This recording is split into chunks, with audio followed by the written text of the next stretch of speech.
ஆணவத்தின் உச்சியில் ஆடிக்கொண்டிருக்கக்கூடிய நிர்மலா சீதாராமனின் மீது எஃப்ஐஆர் பதிவு செய்து நீதிமன்றம் அதிரடி உத்தரவு பிறப்பித்திருக்கிறது. தேர்தல் பத்திரங்களின் மூலமாக இடி, சிபிஐ போன்ற அதிகார அமைப்புகளை பயன்படுத்தி இந்தியாவில் இருக்கக்கூடிய மிக முக்கியமான அரசியல் தலைவர்களையும் அதேபோன்ற தொழிலதிபர்களையும் மிரட்டி பணம் பறித்ததற்காக பாஜக கூண்டோடு காலியாக போகிறது. நிர்மலா சீதாராமன் மட்டுமல்ல, ஜேபி நட்டா மீதும் வழக்கு பதிவு செய்யப்பட்டிருக்கிறது. இந்த நேரத்தில் இந்திய மக்கள் உற்று நோக்கக்கூடிய விஷயம் என்ன தெரியுமா? நிர்மலாவை தொடர்ந்து ஜேபி நட்டாவை தொடர்ந்து மோடியும் அமித்ஷாவும் மீதும் நீதிமன்றம் வழக்கு பதிவு செய்யுமா? அவர்களுக்கும் தீகார் சிறை தயாராகி கொண்டிருக்கிறதா என்பதுதான். பாஜகவிற்கு வேலை பார்த்த இடி, சிபிஐ அதிகாரிகளும் தப்பவில்லை. அவர்கள் மீதும் நீதிமன்றம் வழக்கு பதிவு செய்திருக்கிறது என்பதுதான் இந்த நேரத்தினுடைய மிக முக்கியமான செய்தி. மிஸ்டர் பர்ஃபெக்ட் எக்ஸ்ட்ரா கோல்டு திருமணமான ஆண்களுக்கு திருப்பு முனையை ஏற்படுத்தும் ஹலாலான இயற்கை வியாகரா. வயதான பலகினமா, சுகர் பலகினமா, இனி கவலை வேண்டாம், உடனே ஆர்டர் செய்யுங்கள். வணக்கம். நடந்து முடிந்த 2023 பாராளுமன்ற தேர்தலை இந்தியா எப்படி எதிர்கொண்டது என்பதை நாம் பார்த்தோம். அதாவது பாஜகவும் மோடியும் எதிர்க்கட்சியினுடைய கரங்களை கட்டி போட்டிருந்தார்கள்.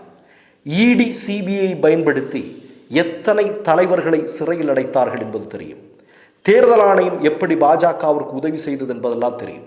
இப்படியெல்லாம் பயந்து நடுங்கி போய் தேர்தலை சந்தித்த வரலாற்றை நாம் மோடியின் ஆட்சியில் கடந்த தேர்தலின் போது பார்த்தோம். இப்போது என்ன நிகழ்ந்திருக்கிறது என்றால், ஜன சங்கர்ஷ் என்று சொல்லக்கூடிய ஒரு அமைப்பு, இந்த அமைப்பினுடைய துணைத் தலைவராக இருக்கக்கூடிய ஆதர்ஷ் என்று சொல்லக்கூடிய நபர் பெங்களூரு குற்றவியல் நடுவர் நீதிமன்றத்தில் ஒரு வழக்கு பதிவு செய்கிறார். யார் மீது தெரியுமா? நிர்மலா சீதாராமனின் மீது, ஜேபி நட்டாவின் மீது. வழக்கு என்ன தெரியுமா? தேர்தல் பத்திரங்களின் மூலமாக இந்தியாவில் இருக்கக்கூடிய மிக முக்கியமான அரசியல்வாதிகள், தொழிலதிபர்கள் இவர்களை மிரட்டி இந்த பெரிய அளவில் பணத்தை பிடுங்கி இருக்கிறாங்க அப்படிங்கிற ஒரு மிகப்பெரிய குற்றச்சாட்டை அவர் முன்வைத்து அதற்கான ஆதாரங்களை அவர் கொடுத்திருக்கிறார். இந்த ஆதாரங்களை பார்த்த குற்றவியல் நடுவர் நீதிமன்றம் இன்றைக்கு நிர்மலா சீதாராமனின் மீது எஃப்ஐஆர் பதிவு செய்திருக்கிறது. நிர்மலா சீதாராமன் மீது மட்டுமல்ல, ஜேபி நட்டாவின் மீது வழக்கு பதிவு செய்திருக்கிறது. அதே மாதிரி இதற்கு துணை நின்ற சிபிஐ, இடி போன்ற அதிகார அமைப்புகளை சார்ந்த அதிகாரிகளின் மீதும் வழக்கு பதிவு செய்திருக்கிறது. இவர்களுக்கெல்லாம் ஒருவேளை தீகார் சிறைச்சாலை தயாராகி கொண்டிருக்கிறது என்று இந்திய மக்கள் பேசிக் கொண்டிருக்கிறார்கள். சரி, இது ஒரு புறம். உங்களுக்கு தேர்தல் பத்திர ஊழல், அதாவது மோடி ஆட்சியில் கடந்த 11 வருடங்களில் நடந்த உலக வரலாற்றில் இல்லாத அளவிற்கான மிகப்பெரிய ஊழல்களுடைய பட்டியலில் மிக முக்கியமானது தேர்தல் பத்திர ஊழல். இது மதிப்புக்குரிய உச்ச நீதிமன்றம் இல்லைன்னா இது வெளியே வந்திருக்கிறது. ஏன்னா ஊழலையே சட்டபூர்வமாக மாற்றி செய்யக்கூடிய திறமை மோடி ஆட்சிக்கு உண்டு. அதை அம்பலப்படுத்திய பெருமை மதிப்புக்குரிய உச்ச நீதிமன்றத்திற்கு உண்டு. உங்களுக்கெல்லாம் நல்லா ஞாபகம் இருக்கும். தேர்தல் பத்திரத்தின் மூலமாக 11,560 கோடியை பாஜக இதுவரையிலும் நன்கொடையாக பெற்றிருக்கிறது என்பது உங்களுக்கு தெரியும். 1,751 கோடி ரூபாய் நன்கொடை கொடுத்துள்ள 33 நிறுவனங்களுக்கு, நன்கொடைன்னு சொல்ல முடியாது, அதை லஞ்சம்னு சொல்லணும். அப்படிப்பட்ட 33 நிறுவனங்களுக்கு 3.7 லட்சம் கோடி ரூபாய் மதிப்புள்ள ஒப்பந்தங்களை மோடியும் அமித்ஷாவும் RSSும் வாரி வழங்கியிருக்கிறது என்பதை நாம் அந்த நேரத்தில் பார்க்க வேண்டியிருக்கிறது. அடுத்ததாக அமலாக்கத்துறை, மத்திய புலனாய்வுத்துறை, வருமான வரித்துறை ஆகிய அமைப்புகளுடைய நடவடிக்கைன்னு சொல்ல முடியாது, மிரட்டல், இந்த அதிகார அமைப்புகளை வைத்து மிரட்டலுக்கு உள்ளான 41 நிறுவனங்கள் தேர்தல் பத்திரங்களின் மூலமாக பாஜகவிற்கு 2,471 கோடி ரூபாய் கொடுத்தது. அதே மாதிரி ரெய்டுகளுக்கு பிறகு, அதாவது சங்க பரிவாரங்கள் ரெய்டு நடத்தியதற்கு பிறகு 1,698 கோடி ரூபாய் நன்கொடையாக பாஜகவிற்கு கொடுத்திருக்கிறார்கள். கூடுதலாக செய்தி, அன்றைக்கு நடந்த மிக முக்கியமான செய்தி என்பது 30 போலி நிறுவனங்கள், அதாவது பினாமி நிறுவனங்கள் 143 கோடி ரூபாய் அளவு ஊழல் பணத்தை, கொள்ளையடித்த பணத்தை மோடி, அமித்ஷா பாஜகவிற்கு நன்கொடையாக கொடுத்தது. இதுல இன்னொரு செய்தி, 62,000 கோடி ரூபாய் பெருமானம் உள்ள 49 ஒப்பந்தங்களை பெற்ற நிறுவனங்கள் பாஜகவிற்கு 580 கோடி ரூபாயை கையூட்டாக கொடுத்திருக்கிறார்கள். இறுதியாக 192 ஒப்பந்தங்கள் வழங்குவதற்கு முன்பு 551 கோடி ரூபாயை பாஜகவிற்கு லஞ்சமாக கொடுத்திருக்கிறார்கள். இது அன்றைக்கு நடந்தது. இதை பட்டவர்த்தனமாக மதிப்புக்குரிய உச்ச நீதிமன்றம் வெளிச்சம் போட்டு காட்டியது என்பது நமக்கு தெரியும். நான் ஒரு செய்தியை சொல்லிக்கொள்ள விரும்புகிறேன்.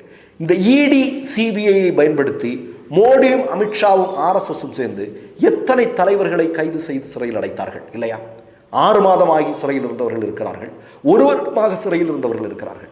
ஆனால் இவர்களெல்லாம் இன்றைக்கு பிணையில் வெளிவந்திருக்கிறார்கள். மணிஷ் சிசோடியா வெளியே இருக்கிறார், அரவிந்த் கெஜ்ரிவால் வெளியே இருக்கிறார், கவிதா வெளியே இருக்கிறார். உச்சநீதிமன்றம் சொன்னது என்ன? போதிய ஆதாரங்கள் இல்லை, ஏதாவது கொடுக்கணும் இல்லையா? கூடுதலாக இடி சிபிஐ கண்டனங்கள் பதிவு செய்தது. இந்த மாதிரிலாம் பண்ணக்கூடாது அப்படின்னு கண்டனங்களை பதிவு செய்தது. அப்போ இவர்கள் எதற்காக தேர்தல் பத்திரம் அப்படிங்கிற ஒரு விஷயத்தை கொண்டு வந்தாங்க? பட்டவர்த்தனமாக தெரிகிறது, அது ஊழல் செய்வதற்காக. பல கோடிக்கணக்கான ரூபாயை ஊழல் செய்வதற்காக மோடியும் அமித்ஷாவும் RSSம் திரைமறைவில் திட்டம் போட்டு கொண்டு வந்ததுதான் இந்த தேர்தல் பத்திரம். இந்த தேர்தல் பத்திரம் மூலமாக இன்றைக்கு ஒவ்வொன்றாக வெளிச்சம் வந்து கொண்டிருக்கிறது. அதனுடைய முதற்கட்டமாக நிர்மலா சீதாராமனின் மீது வழக்கு பதிவு செய்யப்பட்டிருக்கிறது, FIR பதிவு செய்யப்பட்டிருக்கிறது. கூடுதலாக JP நட்டாவின் மீது பதிவு செய்யப்பட்டிருக்கிறது.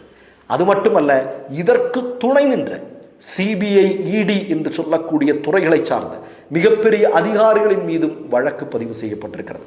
இப்போ நான் என்ன கேட்குறேன் அப்படின்னா, தீகார் சிறை மிகப்பெரிய அளவில் தயாராகி கொண்டிருக்கிறது என்று நினைக்கிறேன். நான் பல வருடங்களாக பதிவுகளில் சொல்லக்கூடிய ஒரு மிக முக்கியமான விஷயத்தை உங்கள்கிட்ட பகிர்ந்துக்கணும்னு விரும்புகிறேன். பாஜக என்றைக்கு ஆட்சியை விட்டு விலகுகிறதோ, ஆட்சியை விட்டு மக்கள் தூக்கி எறிகிறார்களோ, அன்றைக்கு இந்தியாவில் உள்ள சிறை கூடங்கள் பாஜகவினரால் நிரப்பப்படும். ஏனென்றால் அவர்கள் செய்திருக்கக்கூடிய ஊழல்கள், அவர்கள் செய்திருக்கக்கூடிய குற்றங்கள் அவ்வளவு எண்ணி அடங்கக்கூடியதல்ல.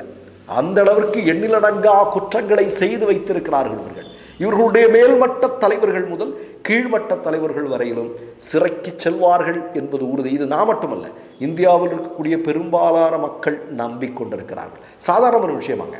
இந்த 11 வருடங்களில் உலக வரலாற்றில் மோடி ஆட்சி செய்தது மாதிரியான ஊழலை யாராவது செய்ய முடியுமா? ஒரு சின்ன உதாரணம் நான் சொல்கிறேங்க. ஒரு சின்ன உதாரணம். நான் சமீபத்தில் ஒரு தமிழ்நாட்டில் இருக்கக்கூடிய ஒரு மாவட்டத்தை சார்ந்த ஒரு RSS காரங்கிட்ட பேசிகிட்டு இருந்தேன். அவன்கிட்ட கேட்குறேன், என்னப்பா உங்கள் பிரச்சாரம்லாம் எப்படி போய்ட்டுருக்கு அப்படின்னு. அப்போ அந்த மாவட்டத்தில் மட்டுமே அவன் எனக்கு என்ன சொல்கிறான் அப்படின்னா, நாங்கள் 600 பேரை வச்சுருக்கிறோம், 600 பேருக்கு செய்தி வரும், நாங்கள் இதை பரப்போம், எங்களுக்கு அதற்கான தொகை கொடுக்கப்படும் என்று சொல்கிறார்கள். அதாவது நீங்கள் நல்லா புரிஞ்சுக்கணும், எப்படியெல்லாம் ஊழலாக மக்களிடமிருந்து பணத்தை திருடி, பெருமுதலாளிகளுக்கு சேவை செய்து பணத்தை திருடி, இந்த பணங்கள் எல்லாம் எப்படி பயன்படுத்தப்படுகிறது அப்படிங்கிறதுக்கான ஒரு உதாரணம் நான் சொல்கிறேன். ஒரு சின்ன உதாரணம் தான் இது.